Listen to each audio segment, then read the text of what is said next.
Haïkou, le géant des saisons. Autrefois, il y avait les saisons. C'était la mission du géant Haïkou. Léna s'inquiète car les saisons ont disparu. Haïkou se serait-il endormi? Sur le conseil de son grand-père Papi Sétou, Léna part à la recherche du géant.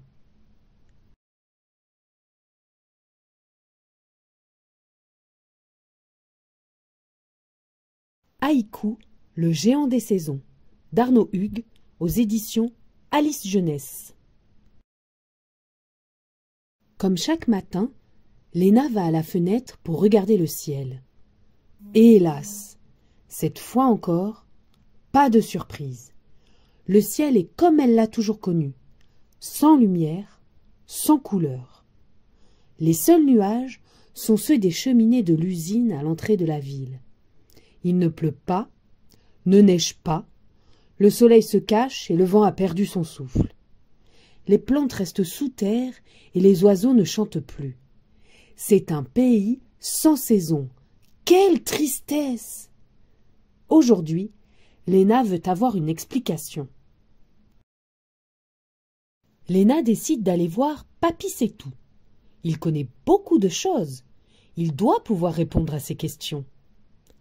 Elle traverse la ville pour rendre visite à son grand-père. Arrivée à la petite maison, elle pousse la porte du jardin. Papi Sétou peint des fleurs et du gazon sur le sol. Il a également dessiné des arbustes sur de grosses boîtes en carton et recollé des feuilles à l'arbre dénudé qui trône au milieu du jardin. Léna n'attend pas une seconde et demande à son grand-père. « Papi Sétou, où sont passés les nuages, la pluie, le vent, les rayons du soleil? Et c'est quoi les saisons?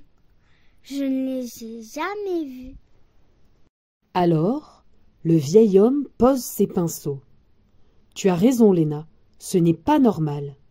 Autrefois, le ciel avait 1000 couleurs, passant du gris au bleu, puis du jaune au rouge. Le soleil apparaissait le matin et disparaissait le soir. Il y avait le printemps, la rosée du matin sur les jeunes pousses, les premières fleurs, la course de l'eau descendant des montagnes. En été, la terre était chaude, les tournesols brillaient dans les champs comme des soleils. Le parfum des fruits emplissait l'air et leur goût notre bouche. En automne, les feuilles dansaient dans le ciel et les marrons gonflaient nos poches. Enfin, venait l'hiver. La neige tombait de toutes parts, du sol à la pointe des branches. Tout était blanc. Et puis, un jour, plus rien. On dit que Haïkou, le géant des saisons, s'est endormi. Malheureusement, personne ne sait où il se trouve. Prends ce petit carnet de poèmes. Je les appelle haïkus. J'y ai noté tous mes souvenirs des saisons. Léna met le précieux carnet dans sa poche et prend congé de son grand-père. Elle se sent triste. Les saisons, cela semblait si beau. Mais elle ne se laisse pas décourager.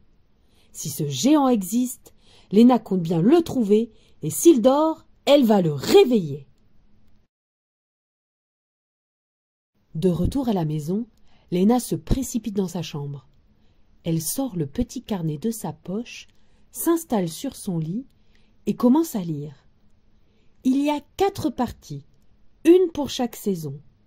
Les poèmes sont courts, 3 lignes, pas une de plus. Léna est impatiente d'en savoir davantage, mais la fatigue est plus forte. La petite fille s'endort sur son carnet. À son réveil, Léna n'est plus dans sa chambre. Son lit vole. Il passe au-dessus de la ville à toute vitesse, traverse la campagne, contourne les montagnes, puis se pose sur l'eau. Léna se retrouve au beau milieu de la mer. Une baleine l'accompagne dans ce drôle de voyage. Est-ce un rêve? Tout semble pourtant si réel. L'embarcation finit par s'échouer au pied d'une falaise.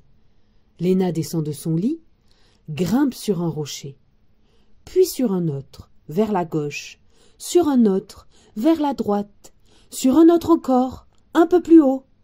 Elle monte, monte, monte, tant et si bien qu'elle finit par atteindre un sommet. Curieusement, ici, il fait nuit. Ne sachant pas où elle va, Léna avance doucement, les bras tendus en avant. Un bruit se fait entendre, de plus en plus précis. Sans aucun doute, ce sont des ronflements. Alors, Léna pense immédiatement au géant des saisons. Elle l'appelle. Haïkou, Haïkou, tu es là? Pas de réponse. Léna avance un peu plus loin. Elle finit par buter contre un obstacle. Un rocher plus gros que les autres. Elle l'examine, en fait le tour. Ce rocher, c'est la tête d'Haïkou, le géant des saisons. Son corps tout entier est enfoncé dans le sol. Léna a atteint son but. Alors, de grands yeux s'entr'ouvrent et la regardent.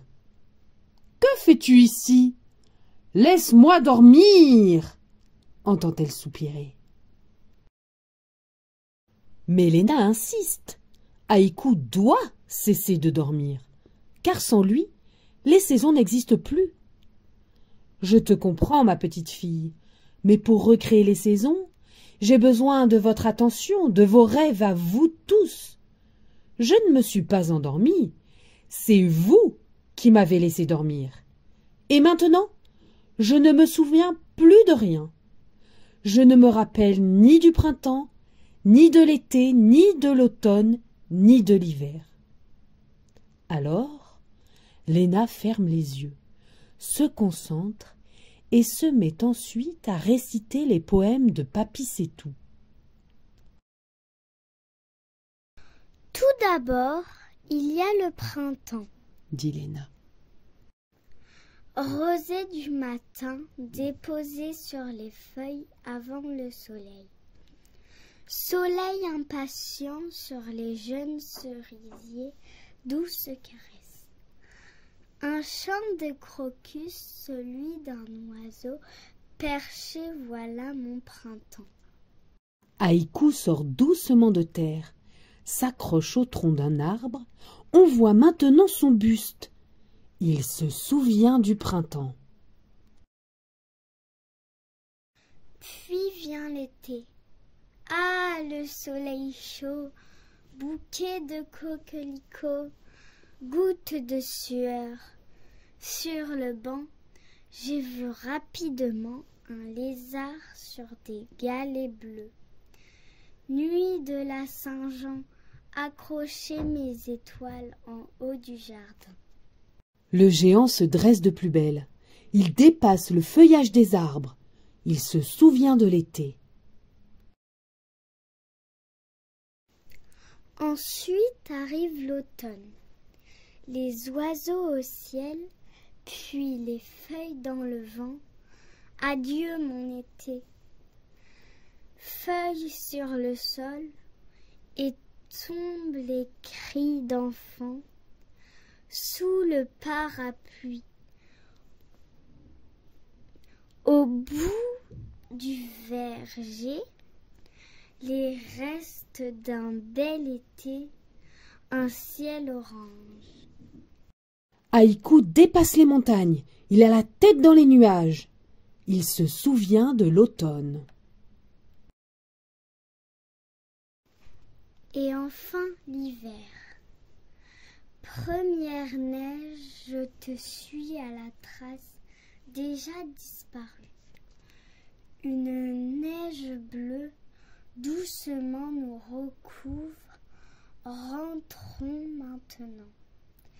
Soleil ou lune, le ciel d'hiver se trompe, la nuit choisira. Le géant est heureux, il se souvient de toutes les saisons. Il prend Léna dans le creux de sa main, gonfle ses joues et souffle. Sans peur, elle s'envole doucement. Léna ouvre les yeux. Elle est dans sa maison. Ce n'était qu'un rêve. Toutefois, ce matin, quelque chose lui semble différent. Sa chambre est baignée de lumière. Un doux parfum passe par la fenêtre ouverte. Alors, Léna saute de son lit pour regarder dehors. Un ciel bleu, pur, magnifique, habillé de quelques nuages de toute taille, de toute forme. L'air est frais, les arbres montrent fièrement leurs petites feuilles. Un oiseau se pose près de Léna. Le printemps est de retour. Suivront l'été, l'automne, puis l'hiver. Une chose est sûre, Haïkou, le géant des saisons, s'est réveillé.